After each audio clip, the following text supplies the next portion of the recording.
After an hours-long delay and negotiations with his coalition partners, Israeli Prime Minister Benjamin Netanyahu has announced he would delay a controversial judicial overhaul plan. Out of a sense of national responsibility, out of a will to prevent a rupture among our people, I have decided to pose the second and third readings of the bill in this session of the Knesset in order to give time and reach that wide consensus. The proposed legislation gives the Prime Minister and his cabinet additional powers to appoint judges to Israel's highest court. It will also allow the executive power to override Supreme Court decisions and limit judicial review of laws. These protesters say they want to stop those plans before they become Israel's new judicial system. Thousands of people came together in West Jerusalem hours before Netanyahu's announcement to protest against the bill. He has to stop all of this, and he has to stop being the Prime Minister because he's proven that he's crazy.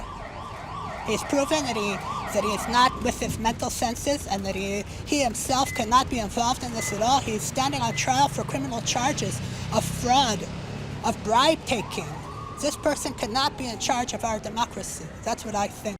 Some people do favor the judicial overhaul, but the nationwide protests have affected them as well.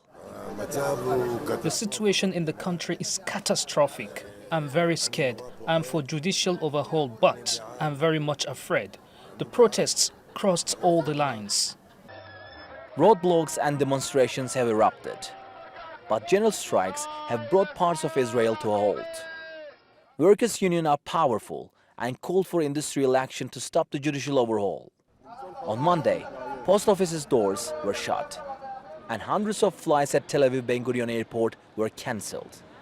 But unions called off their nationwide strike after Netanyahu's announcement to delay the judicial reform.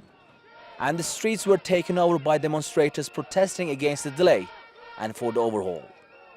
Netanyahu and his far-right allies also called their supporters to take to the streets to show their support for the judicial overhaul. During the night, they replaced anti-judicial overhaul protesters. And since Netanyahu has only pushed a pause button on the reform, pro- and anti-judicial overhaul plan supporters are expected to take to the streets as the new parliament session starts in May. Mustafa Fatih Yavuz, TRT World, West Jerusalem.